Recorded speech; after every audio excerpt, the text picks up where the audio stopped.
Hey guys, so as Serena mentioned, thank you guys for coming.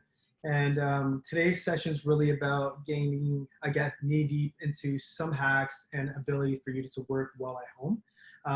My For Fixable, it's basically a passion project for me.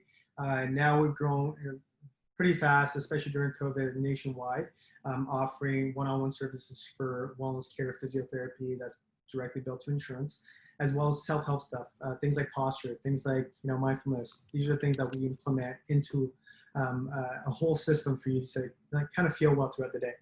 I'm just going to share my screen and my PowerPoint. So the presentation will be about 15-20 minutes, and then I'll leave the end for a question and answer. Feel free to throw anything at me in regards to from pain to mindfulness to nutrition, and we'll go from there. All right, cool. So a couple things, just a little bit about what we do. We work from pain to prevention to performance.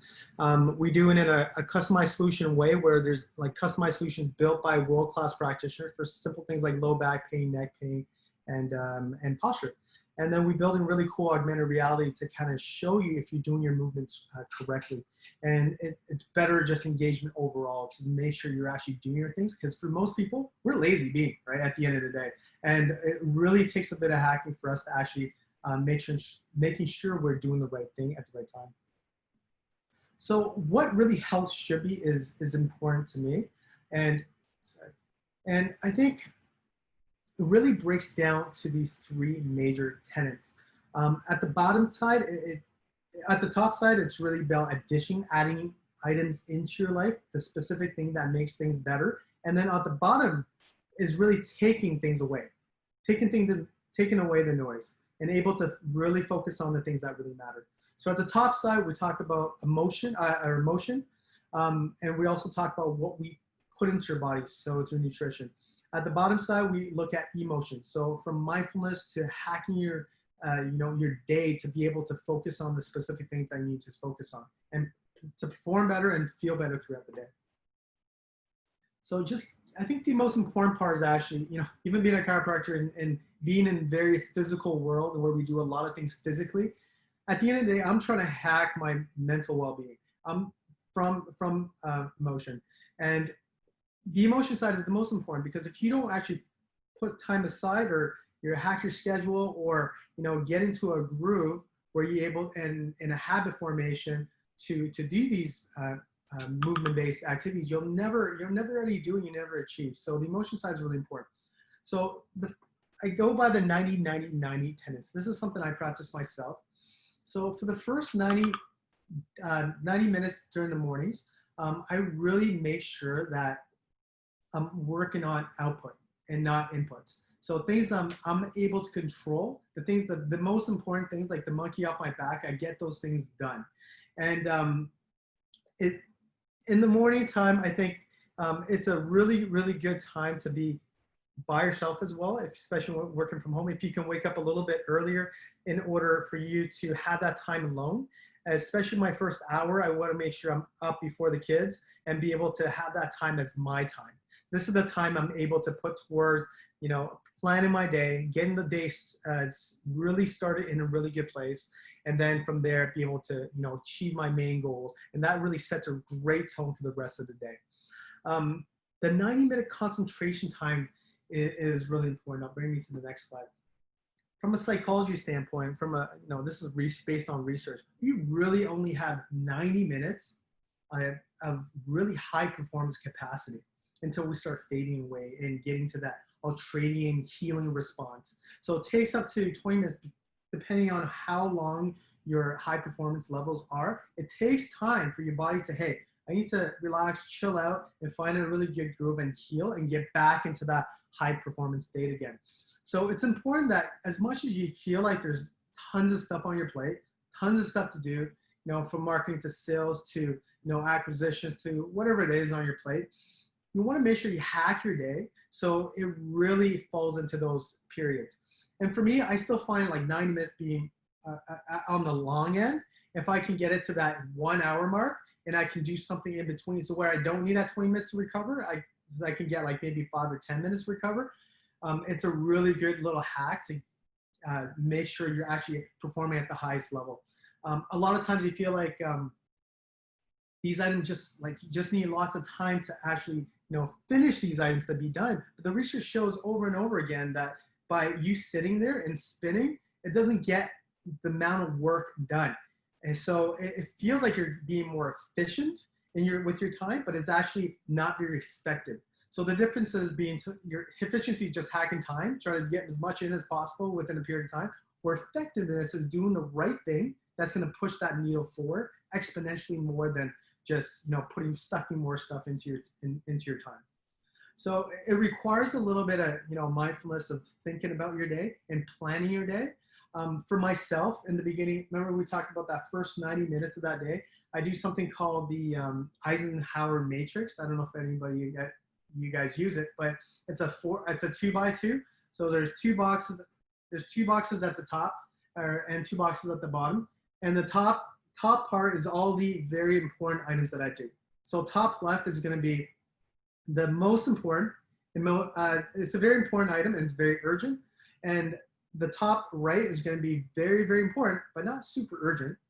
Bottom left is going to be the things that I can really delegate, not urgent, very urgent, but not very important. And the bottom right is going to be like stuff like Facebook, what I shouldn't be doing. So I always plan my day relative to my tasks in Asana or Trello or whatever project management system you use to get to that level. So I find that really gets my day started well, and that's part of my first 90 minutes. And then throughout the day, I really plan these highs and lows, and how do I perform in those highs, and I put it in the calendar so it reminds me that I have to take a break. So what do you add to your breaks? So that goes into the next 90. The next 90 is really 90 deep breaths. Meditation has been a really, I think, it's out there. There's a lot of apps on. I think Headspace is a great app for it. I think Calm is a great app for a product or for mindfulness to teach you mindfulness. But it doesn't have to be super, super complicated. It could be as simple as 90 deep breaths. So for all of you who never done mindfulness before, I would love to just kind of dive, a little bit superficially into maybe 1 minute of a bit of a mindfulness moment. So I want everyone to just kind of relax, draw your shoulders back, open up your chest, sit up straight, chin tucked, and just take a moment to kind of feel,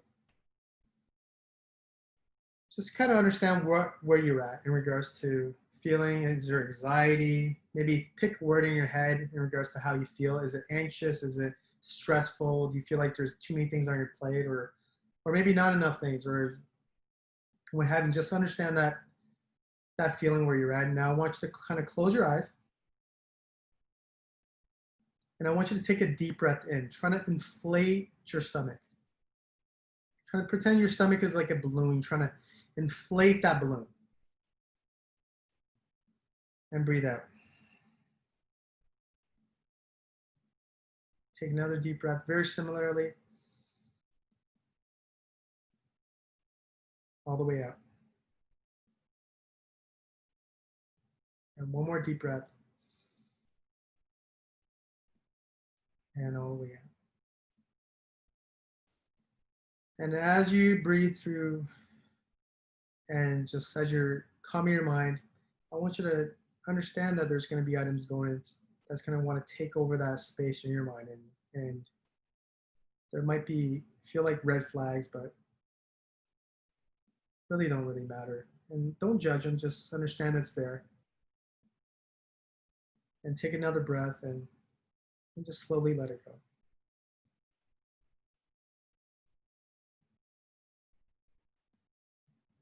And for the next 5 breaths, I want you to just be able to focus on taking those items away from your mind. And just concentrate on your breath.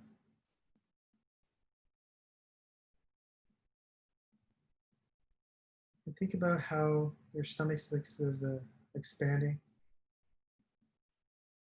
How you're getting more air into the crevices of your lungs.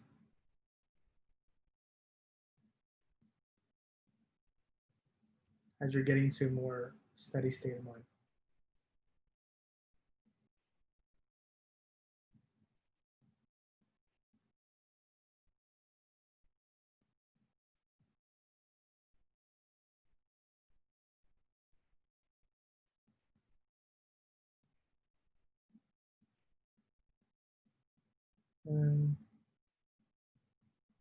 And I want you to bring your attention back into the room.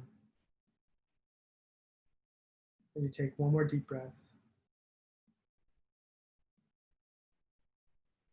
And you can open your eyes back up again. And we'll bring it back to the presentation. So a simple moment like that, that'll cost you maybe a minute or two of your day, will bring things into perspective. Make the things that matter really important, and then you can focus back on those things that are really important. Again, being more effective versus being more efficient. And especially when you feel like 1,000 different things as an entrepreneur is bombarding you, this is the time to really capture your mind and be able to focus on those things that are specific. That's really going to move the ship forward. So that is one thing you can do within those 90 deep breaths, or those moments that you're actually taking breaks. So let's get into motion. Let's talk about how we're able to really hack motion throughout the day. And I'm not just talking about working out. That'll be for a whole different talk. My background's in strength and conditioning. I've done it all from like P90X to training world-class athletes, to your basic person who never ever moved in their life. And I think it's really important to bring it down to ground zero and understand what is movement, why do you move, and what is the ultimate goal for yourself, right? So again, we talked about frequency matters. So every 90 minutes, 60 to 90 minutes is really important. Started maybe at the 90, hacking it, putting into your calendar, at least on the 60, I find it really works out. So every 6 minutes, 60 minutes could be that mindful breath. The next 60 minutes could be a couple of these items. I'll show you in a second.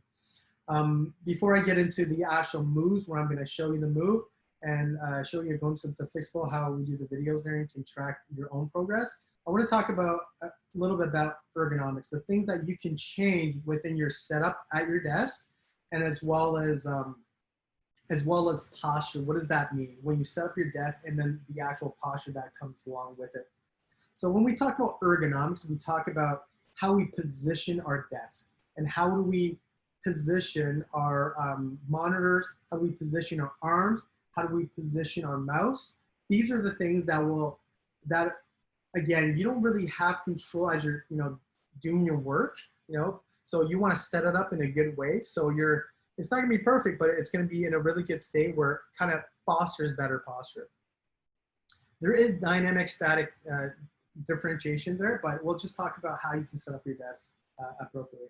So let me show you a quick little video what we do on Phyxable. Just gonna get out of this presentation quickly and click on that.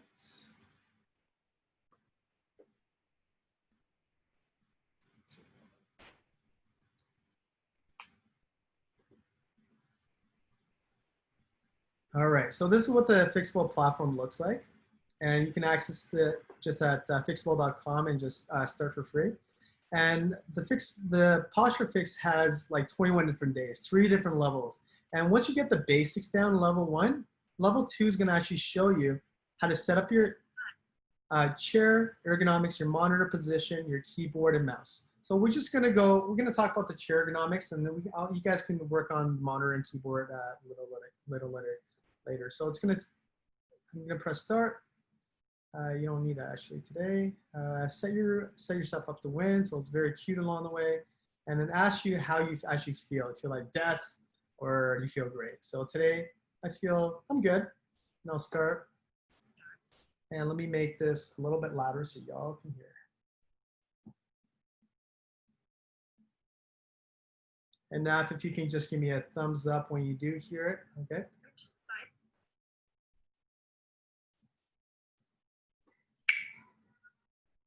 Adjusting the height of your chair.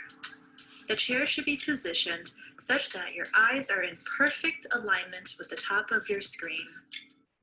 The arms of your chair should be adjusted so that the elbows are conveniently placed at 90 degrees and your shoulders relaxed while you are typing.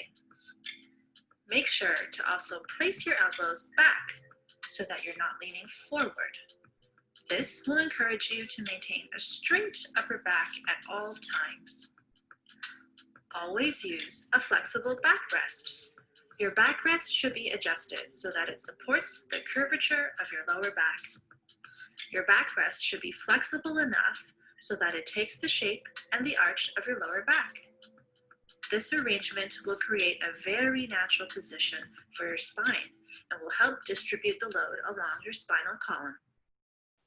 So as simple as that. Typically, ergonomic posture specialists charge about $250 for that, or less. And we just provide it to give you the most information. And if you ever need to talk to, you can talk to a dietitian anytime. The height of I'll skip through this for today.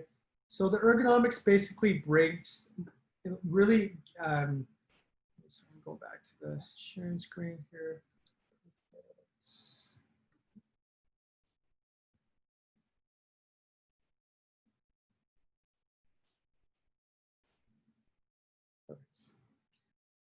The ergonomic portion, it's really important to set yourself upright. It's kind of like the world, making sure your world around you is in a place where you can win throughout the day, and that's what it does. But ultimately, if you sit there long enough, if you sit there statically long enough, it's still going to cause problems. So going back to that 90-minute rule again, right? So every 90 minutes, you should be doing something. You should be moving, right? You should be creating some motion. So let's talk about posture now. So the best posture at the end of the day is your next posture. What does that mean? Going back to motion again. So sitting there for too long, standing for too long, it still causes problems. So for your low back, for instance, so your body's made up of a bunch of spinal columns, their bone, and then there's the disc. The disc is 80% water. So if you just sit there and don't move, there's actually compression on the disc that creates something called a creep phenomenon. This creep phenomenon actually works towards reducing the height of that disc. So you actually shrink throughout the day. And when that disc height reduces, you start getting joint pain and low back pain, neck pain. So it's actually really important to move. So I want to give you just 3 little hacks, 3 little movements that you can do throughout the day to kind of keep that problem away. So I'm going to share screens with my, stop sharing screen for a second and you can just watch it. And I want everyone to kind of follow along and can do in your seat. And the first one you can do fully in your seat. It's my absolute favorite stretch, and it encompasses a bunch of especially the upper body portions, especially the shoulder blades and the neck. So the first one it's called the Brugger stretch. Now all we're gonna do is chin tuck, think double chin. We've done that before. Drop your shoulders if they're super hiked up. Bring your arms back. Oh, try not to disappear here. And then squeeze your shoulder blades together. So it looks like this. And what you should be feeling is your shoulder blades squeezing together in the back, okay?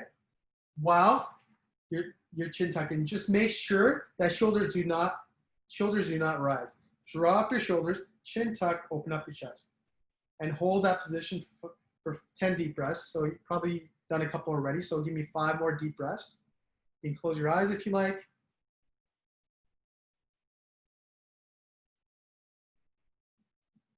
2, 3, 4, and 5. Perfect. So a great little move to kind of loosen up the guys back here while engaging the deep neck flexors. And when you engage these guys, there's a bit of something called reciprocal inhibition that inhibits these guys back here and really loosens them up. And while you're dropping the shoulders, it gets out of that stress mode, that rounded shoulder position, right? Drops your shoulders, engages the little shoulder blade muscles in the back to get those muscles engaged and to loosen the pec muscles, okay? So it's really important to drop back and down. The second one's real simple. It's a side neck stretch, and that's something we practice all the time. And all we're gonna do is, again, similar chin tuck position. I would love that chin tuck, double chin position. And make sure you drop the shoulders, okay? And then I want you to bend to the side. Pick side, any side. And all I want you to do is the same arm on that side and put it against your head. All I want you to do is use the weight of the arm and just to let the weight of the arm drag your head down. You don't have to pull really hard, just the weight of the arm is good. And what you should feel is a bit of a stretch on that opposite side. And with this hand, you can put it on your chair or underneath your leg, and you can just sit on it to create a bit of more tension, and you can lean your whole body over towards the other side. Again, 10 deep breaths for these, but we'll hold for 5 for sake of time.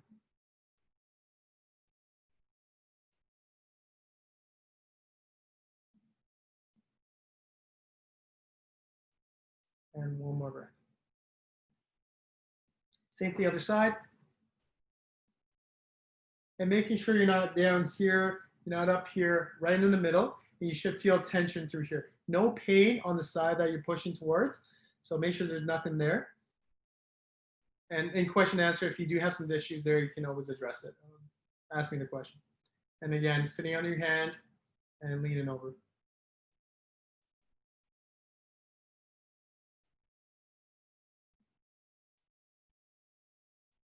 I like the 10 deep breaths because every deep breath is about 3 seconds if you're taking a nice long deep breath. And 10 will give you 30 seconds. So that's the minimal to hold any stretch. And remember, to stretch is to elongate. It's not the end all be all, but that's going to put you in a good place while, especially during the day when things are tight. Anytime you stretch, you should also work on stability. And the posture fix and Phyxable actually gives you a lot of stabilizing exercises for the shoulder blade. And the last one's real simple. I hope this will capture my body with the background. Perfect. Okay, so we're gonna, everyone stand up. Stand up, stand up, stand up. You don't have to be in the camera, doesn't matter, just stand up for yourself and just watch me. Okay, so we're in a stagger lunge position, okay? And what we're gonna do here is stretch out the hip flexors. So the hip flexors actually connect from your back, low back, to the front of your leg, okay? It's actually right in the front bone and it affects your back. So whenever you're sitting all day long, right, these muscles literally shorten. These shorten over time. So it's a big problem. And if it's really, really tight, you start walking again, that tightness here makes you create this posture. Think of it like a get up booty, but actually creates a lot of pressure in the back, okay? So it puts tons of pressure in the back and creates low back pain. So this one throughout the day is really important. So I'm in a lunge position, okay? Lunge position. What I wanna do is actually get the back leg, stretch the back leg. So I'm gonna lunge forward with the back leg straight, okay? I'm lunging forward with the back leg straight, and I'm leaning back. And at the same time, if you're capable, you don't feel too much there, you can also get the same leg that you're stretching. Okay, this is the leg I'm stretching. You can get your arm on the same side, back and over.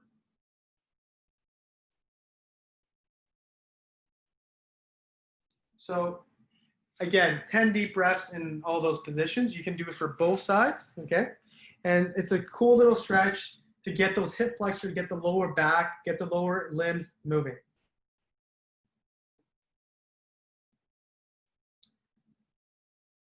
All right, so we're gonna move on to the next slide, and I'm gonna share my screen again.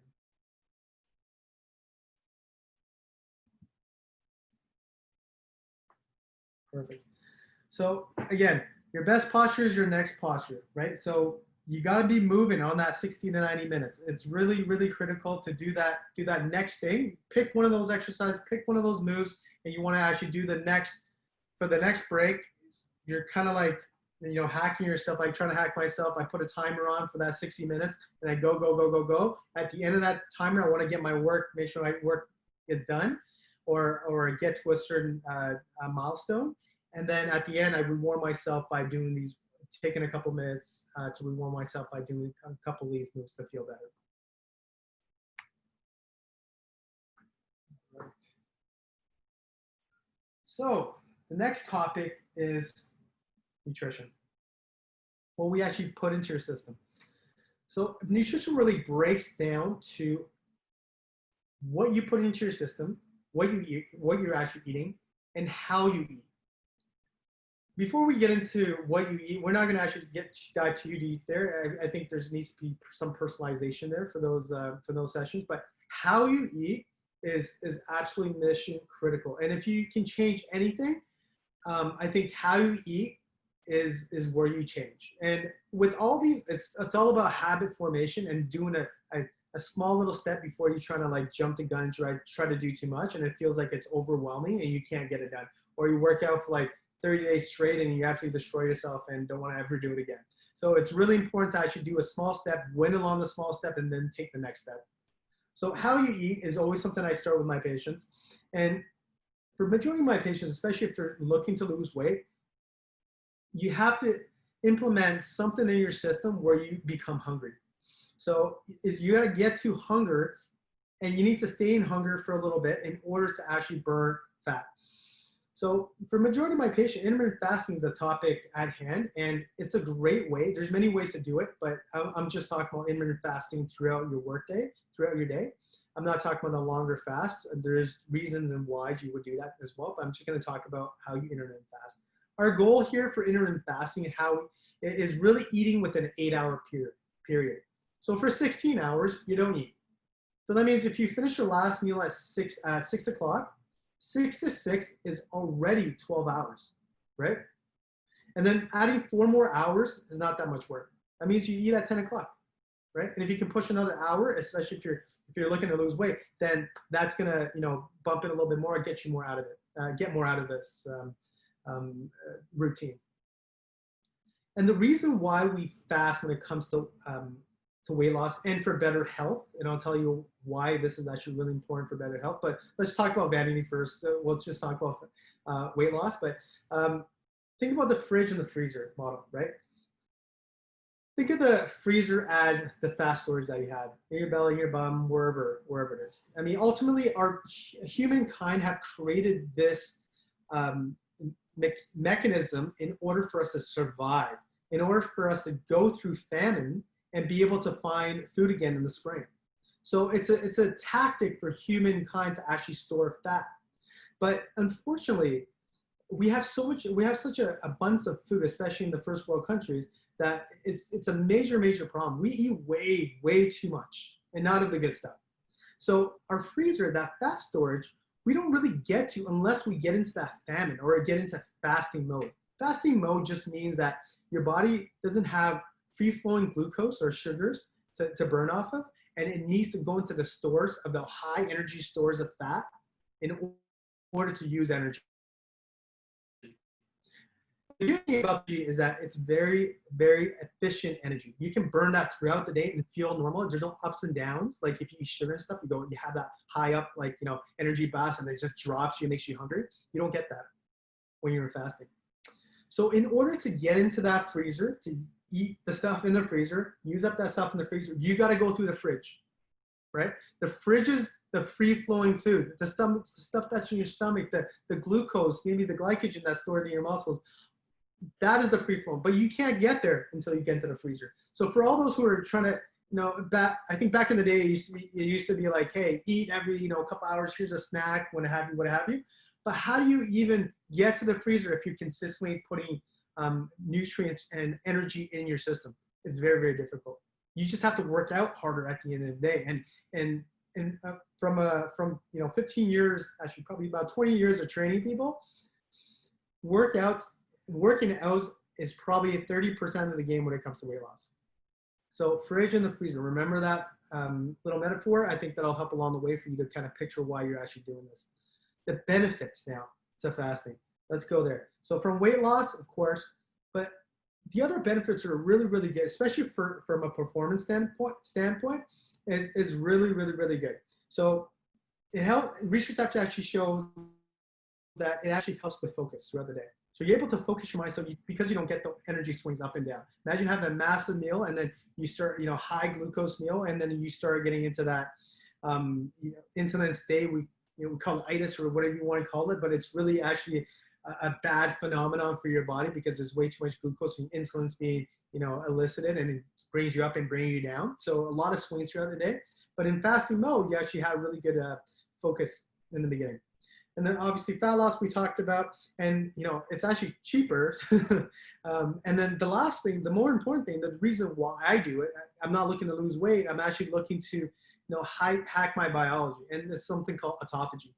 Autophagy is your ability for your body to actually recycle its cells. So a 2017 Nobel Prize winner went to a Japanese PhD and who found the ability, when you go into a fast at least 16 hours, better actually 2 to 3 days. We won't go there today, but you should be medically supervised. But you get this thing called autophagy. Autophagy is when your body actually recycles its cells. It actually goes in and takes the bad mutated cells and says to itself, or not efficient cells, hey, let's give my ribosomes and all my good stuff to the cells around it, and let's clean myself up. And that is what that is. And it's a really, really powerful phenomenon to clean up your system. Other things you get from this is also inflammation. So remember, your gut is the biggest pathway that it meets the outside world.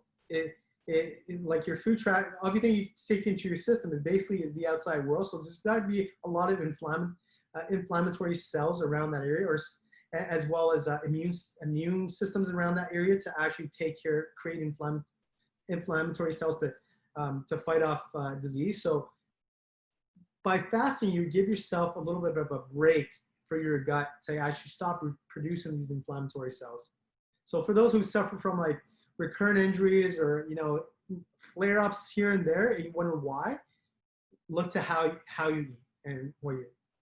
And then of course, cheat. You got to be able to cheat, because staying on a very strict diet is super difficult. And we know through research that if you cheat 1 to 2 days, 2 days max, better just one.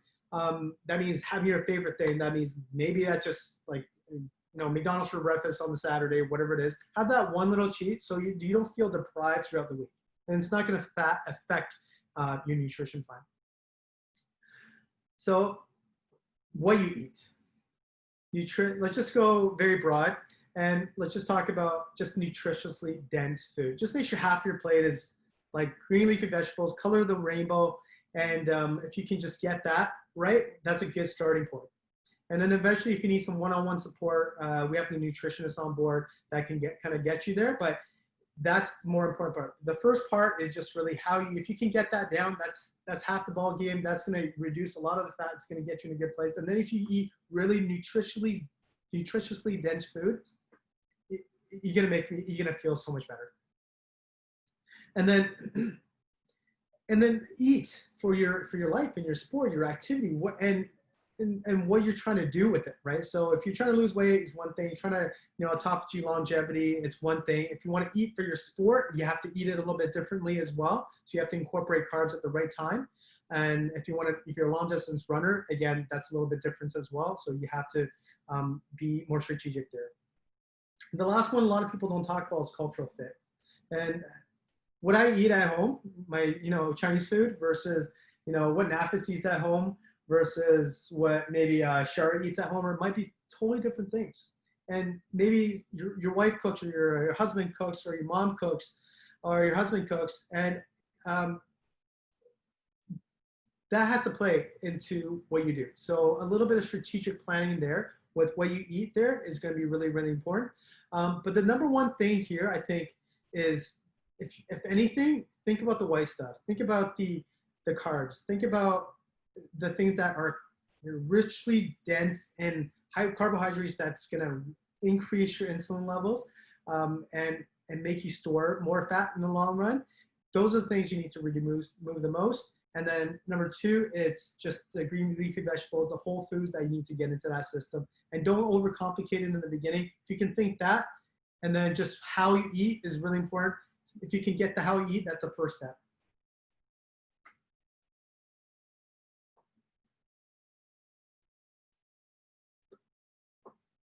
And if you guys are actually interested, Shara, you can just type in the chat today with your email address. Shara can take it and bring you guys a free consultation if you guys want. Anybody who's on here today is going to get a free consult. Usually it's about $90. So if you feel free to type in your chat if you're interested. Yeah, but no pressure or anything like that. So hacks from home, what you're able to do. So we talked about the 90-90-90 rule here. Some of the other things I felt like that worked really well for our patients was walking meetings. Like some of these meetings are not as important, and I kind of find myself even planning a lot of Zoom meetings when they don't need to be Zoom meetings. And so it's a great way to get outdoors, or lunch meetings at the same time. You're eating, socializing at the same time, killing time. But walking meetings I find is really good. You can just go down the road, walk down the road, walk the same cycle over again, so you're not thinking about your route, and then have your conversation. And you'll be surprised how effective and more creative you are during those little walkathons, they call them. And the 90-minute challenge we talked about, the Eisenhower matrix I talked about to plan your day a little bit better. And so you add those items in. And making sure those items is in your calendar, because it's an important piece of the pie, and hack it so you're kind of challenging yourself to be just like I kind of told you, like at the end of 60 to 90 minutes, I reward myself by doing this. So make it a bit of a challenge and make it a reward system, so you're going to be more strategic and be able to actually get through this without feeling like it's too much of a task. If you're working out, try to get that first thing in before everyone's awake. It really drives those endorphins and makes you feel good throughout the day. And then you add on coffee on top of that. It's a no-brainer. You're going to feel really good. And if you're going to break your fast, if you guys are fasting, make sure that you're breaking your fast with good fats, because you're already burning fat as a fuel. So breaking with good fats, like fats and eggs as well from the protein side of things, and then fats and avocados is a good way to break your fast. I think the key takeaway here, though, a lot of information along the way here, but the key takeaway is doing one thing, is that one step towards the right direction. And then once and make it super easy for yourself. Pick one thing. It could be that one stretch we did. It could be that every 69 minutes you're taking that break. It could be just one mindful minute. It could be, the intermittent fasting. Take one thing and hack one thing at a time, and be goal-oriented. So within within the week, I want to be able to do, 2 fasting days, right? You can start there. I want to start with one day where I work on my posture every 60 minutes. Like start there and then start ramping up from there. That's the most important part. When you do too much at once, you never get anything done really right, and nor do you ever keep that habit. So you need that 21 days to build that habit, right? And support along the way. If you need more strategic support along the way, we're here to service, or anybody along, if you've been to going your chiro physio, I'm sure they have a lot of these hacks as well to get you in the right place. But, seek support, just like entrepreneurship here, just like, getting better at your craft. Education is really important, and having strategic plans along the way to get there. And so, if you do like what we're doing, pump your email in that chat. Shara's going to get that for you. We're on a mission to help 10 million people out of pain by 2025. And I would love, to see some of you guys to support you guys as entrepreneurs as well. I've been through it, from opening up clinics to, building this internationally, as well as just little small businesses aside. So feel free to ask questions all along those, in any of those verticals, really, and I'm here to support. I'll leave it up to questions, I guess. Yeah, if you have any questions, feel free to unmute yourself or leave in the chat box. I have a question for you, Jim. Yeah. Listen, that was great. Thank you so much for all of that. I absolutely love the 3 tenets. I'm going to probably pose you a bit of a tricky question here. I hope you don't mind. My background, I'm an exercise physiologist, but I find I spend more of my time in nutrition and lifestyle and wellness type pieces. Great. And after jumping right into nutrition, found my, kind of whole foods, plant-based niche and loved that and learned more about that. And now when I'm discussing nutrition with people, I find it difficult not to bring up things like you know, the impact of our food choices on the planet, or some of the ethical pieces to it and things like that. Do you find that someone in your position has a responsibility to bring some of that into it, or do you try and focus specifically on just the health and what that means for that person? I don't know. Have you come across that at all? Yeah, so I'll bring that question back to you. Is that, do you see that as a big challenge for you as you're working with your clients? I find personally it's a challenge because I feel like it's information that's valuable to people, but sometimes it's polarizing. Climate change is polarizing. Ethics are polarizing sometimes, and there's a lot of things out there that people just don't know, and I was one of them. And when it comes to health, you know what, you and I and many others are going to have some different viewpoints on what causes inflammation. Should it be part of the process? How much can you cheat? How much should you fast? I get everything you're saying, and I'm on board with a lot of that. Some of those are easy to debate. Some of them are just hands off. But I do find as a health professional, because I'm now looking at mental health and well-being and the indirect impact of our consumption choices, how it is going to affect us and the people around us, that we do have to start talking about it a little bit more. So that's what I feel, but I haven't always been successful in bringing it out. And that's why I ask someone like yourself who's got maybe more experience with this, if you've had this happen before. I'll tell you right now, I think trust is where this is leading towards, right? I think you have to be able to build that trust with your clientele to you know, and I think you painted a really good picture in the sense of I think these importance, and everybody has a different view as a practitioner, and you know, your formula might be different from my formula, and that's why we actually create a platform to empower practitioners. And this is just my view, and this is from my experience, so, and from all the research that I've done. So you know, just kind of painted out that picture. But the frequency, sets, reps, all that stuff are on debate, and the formulation is kind of where it's at. I think at first you need to really be able to make sure your practice is really good, be able to empower those individuals, see results. And when you're able to see results, now you can take the nuances. You're trying to think perfection now. The bigger picture is perfection, but you got to start somewhat with one step, right? Once you start building that up, they're starting to lose weight. You're starting to feel good. Energy levels up. I'm performing throughout my day. I can concentrate for this much longer. I'm taking my breaks. So at the end of the day, I don't feel like crap. At that point, then you can start another conversation. Ask them, and you don't have to just preach to them, but you can ask them, have you ever thought about climate change? Have you ever thought about what type of food, how animal food affects, you know, methane release versus CO2 up, like all that stuff, right? You can get deeper into that, but ask them to see if they actually want it before you throw it at them. And for some people care, some people don't care, some people just need to be enlightened. So you can give them some tidbits as to how this matters, why, you know, being plant-based is important for my family, and sustainable foods is important for my family, renewable energy is important for my family. And then perhaps ask them the question, is this important to you? Is this something that, you know, you like to live by? I mean, would you like to hear more? Here's the documentation I've created, so you don't have to regurgitate 1,000 different times, or a video that you created that you don't have to regurgitate 1,000 different times, and then bring it back into a conversation that can like take steps to get there, right? If they're interested, right? Again, yeah, sensitive topic, definitely, but baby steps before you feel like you need to like brainwash them or anything like that. Baby steps as to, you know, what the world actually is versus what you think it is, right? I appreciate that. Thank you. Thank you very much. And Jimmy, we have a question from Sarah in the chat box.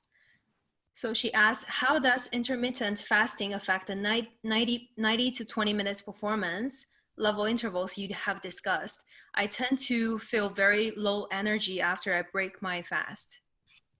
I think that's getting to more of the specifics, but I think that goes back to not spiking your insulin level again. So that insulin spike is where it's going to really crash you. So in the beginning of my day, you got to eat things. You can't break your fast with carbs. You really can't. It's just going to shoot you up really quickly and bring you down. You're going to have some carbohydrates and sugars in those things that you're eating, but trying to reduce that as much as you can. So I'm not sure what you're actually eating. So maybe jump on that free consult. We can talk a little bit more on that. but try to reduce it a little bit less in the morning with of carbohydrates. Break it with get fats like half an avocado with a little bit of. If you still need a bit more fat in regards to calories, I put a little bit of extra virgin olive oil or MCT oil in there. And then I eat my eggs because I need my protein and to get my good cholesterol in there because it'll help me, as I'm aging in my 40s almost. So I want to make sure I'm building my testosterone properly and just breaking that with that. And I typically feel like it's not, it's actually really, really good. I don't feel much of a difference. And if you do drink coffee, bulletproof coffee, I find, is good enough there, and it's going to keep that energy level up. Or if you don't drink coffee, maybe a tea of some sort, if you do have caffeine in your system. But any other specifics, maybe we can jump on it. Okay. And another question from Karen. Is it safe to work out on an empty stomach? How to avoid nausea and have enough energy? So empty stomach in the morning, first thing in the morning, depends on the workout. So I find in the morning session when I work out is mostly the more on the aerobic side, so more on the cardio side.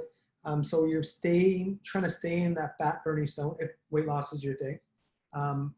So you totally can, and I do it every single day, and it really takes a little bit of getting used to in order for you to not feel that. So if you feel a little dizzy, then I wouldn't go out and do major workouts. I would stay in the house and even do things like general up and down the stairs until you break a little bit of a sweat, or doing platforms like up and down platforms, and for maybe 5 to 10 minutes and see how you feel, right?